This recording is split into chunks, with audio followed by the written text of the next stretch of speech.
आप देख रहे हैं प्रवीण टीवी न्यूज। प्रदेश भर में चल रही आउटसोर्सिंग भर्ती प्रक्रिया की वैधानिकता को मध्य प्रदेश हाईकोर्ट में चुनौती दी गई है। इस संबंध में एक जनहित याचिका दायर की गई, जिस पर 5 मई को सुनवाई होगी। भोपाल के अनुसूचित जाति जनजाति अधिकारी कर्मचारी संघ के सचिव MC अहिरवार की ओर से यह याचिका लगाई गई है। अधिवक्ता रामेश्वर सिंह ठाकुर ने कोर्ट को बताया कि पहले सरकारी भर्तियों के नियम बनाना सामान्य प्रशासन विभाग का काम था। अब वित्त विभाग ने एक नया नियम बनाकर प्राइवेट एजेंसियों से लोगों को सेवाएं देने की छूट दे दी है। 31 मार्च 2023 को सरकार ने एक अधिसूचना जारी की थी। मध्य प्रदेश सरकार के समस्त विभागों में आउटसोर्सिंग के माध्यम से लाखों की संख्या में कर्मचारियों को एंगेज किया गया है और सबसे रहस्यपूर्ण आश्चर्यजनक बात यह है कि मध्य प्रदेश शासन के प्रत्येक विभाग में कर्मचारियों का एक स्वीकृत सेटअप है और संबंधित कर्मचारियों को नियुक्ति करने का नियम है।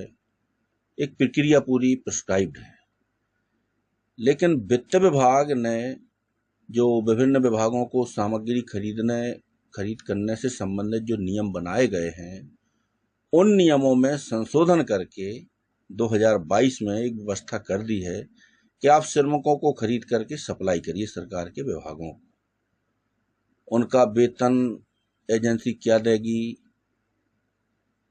जो कर्मचारी हैं उनके साथ एक्सप्लॉयटेशन होता तो उनको रेमेडी क्या होगी, भविष्य में नियमितीकरण से संबंधित क्या चांस होंगे। ये समस्त जो नियम कानून हैं इनको दरकिनार करते हुए और वित्त विभाग जिसको कोई अधिकार नहीं है इस प्रकार के नियम बनाने का, और वो नियम बना दिया गया है और उसका मध्य प्रदेश के समस्त विभाग पालन कर रहे हैं। जबकि विशुद्ध रूप से मध्य प्रदेश राज्य का सामान्य प्रशासन विभाग है।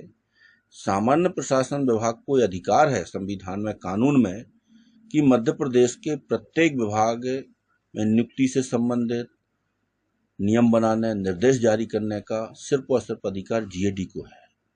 वित्त विभाग ने इस प्रकार के नियम बना के जो आउटसोर्सिंग की व्यवस्था की है, ये बहुत ही आश्चर्यजनक और एक ह्यूमन एक्सप्लॉयटेशन, इसको शब्द जो बोलेंगे, या ह्यूमन ट्रैफिकिंग जैसा शब्द मैं इसलिए कह रहा हूं कि जो कर्मचारी ये एजेंसी सप्लाई कर रही हैं, सरकार उनका निर्धारित पेमेंट 15,000 18,000 महीने के हिसाब से दे रही है। जो संबंधित कर्मचारी सरकारी विभागों में एंगेज किए जा रहे हैं, किसी को 6,000, किसी को 8,000, किसी को 10,000 रुपये, इस प्रकार का वेतन संबंधित एजेंसियों द्वारा उनको दिया जाता है। काम के घंटे भी उनसे ज़्यादा काम लिया जाता है और जब भी एजेंसियों की इच्छा है उनको कान पकड़ के बाहर कर दिया जाता है। उनको कोई रेमेडी नहीं है श्रमिक कानूनों में, ना तो वो लेबर कोर्ट जा सकते हैं, ना हाई कोर्ट जा सकते हैं, वो कहीं नहीं जा सकते। तो इन सारे मुद्दों को लेकर के मध्य प्रदेश का जो अजाक्स संगठन है, मुख्यमंत्री के नाम इन्होंने ज्ञापन दिए हैं कि इस प्रकार की जो व्यवस्था मध्य प्रदेश में लागू कर दी गई है कंप्लीटली असंवैधानिक है, नियम के विरुद्ध है। माननीय मुख्यमंत्री जी को उन्होंने ज्ञापन दिया, लेकिन इस पर कोई कार्रवाई नहीं हुई।